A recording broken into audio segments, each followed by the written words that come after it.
Hi, it's Tori Agler with McIlvaney Precious Metals with your May 2024 metals recap. And it's been a fun month, a fun one to certainly recap here. And I'll get some visuals going with some things that I have to say. We will also show. So anyway, as far as the price action of gold ended up relatively flat. I mean, it's not like we won't take 1.83% monthly performance any month, but at one point it was up 7.4%, and still a very, very solid May. And if we zoom out a little bit, the year to date, gold is up 12.81%.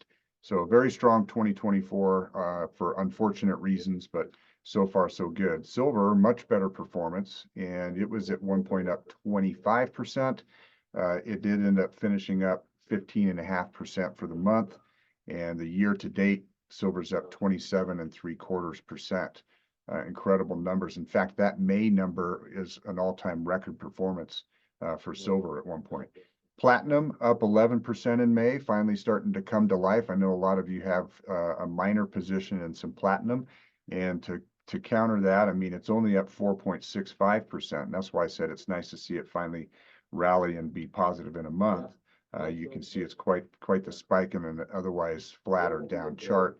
But we're excited about that because it's palladium that we've been avoiding, and that's been the right call so far. Palladium down almost 4% in May, and if you look at the year to date of palladium, it's down 17% year to date. So all of that is tightening the ratio between platinum and palladium.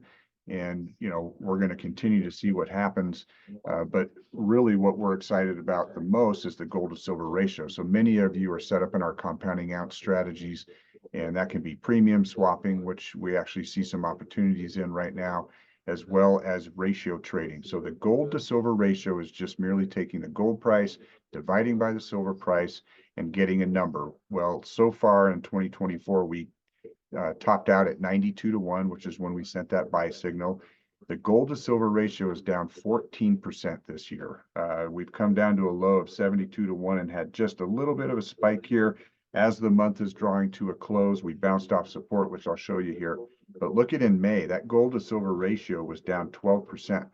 And that's really telling us that silver has outperformed gold, right? So the stronger performance of silver has narrowed that ratio. And for some people, it's actually gotten us into a ratio trade category, depending upon where the entry point was. But look at this 13-year trend.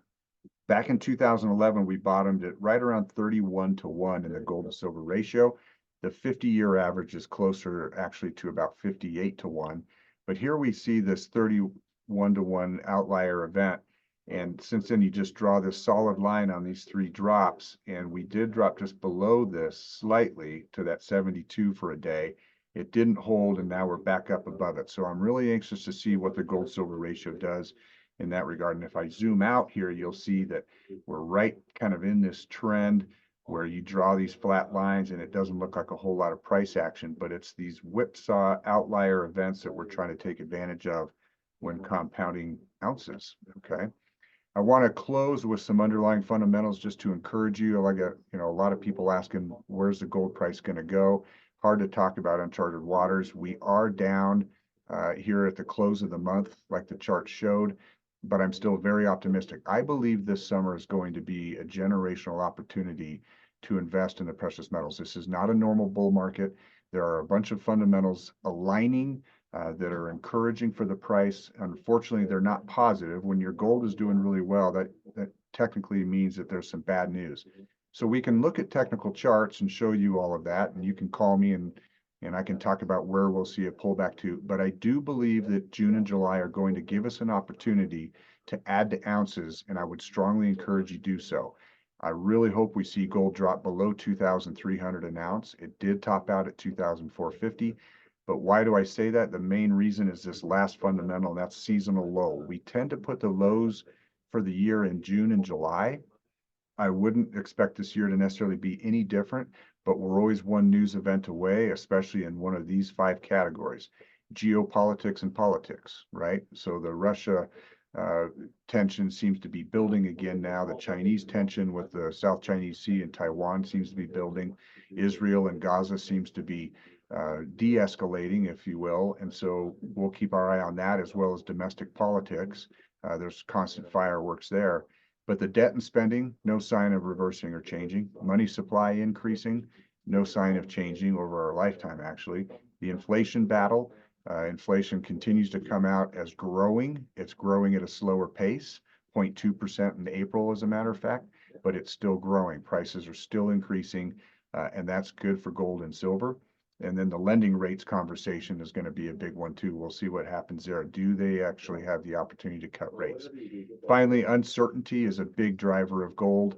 Just uncertainty with the rule of law, uncertainty with obviously the political scene, uncertainty and social unrest in terms of all sorts of things, economic and otherwise. So anyway, we're keeping our eye on all of that. And one of those fundamentals is going to rear its head at some point, but I'm hoping that it's after we get, again, a pullback where you can really add to ounces. Call me though at 866-211-8972. We can run through your portfolio, but also do the math and see where your ratio trade opportunities might be or your premium swaps. Thank you as always for the opportunity to work with you, and don't hesitate to reach out.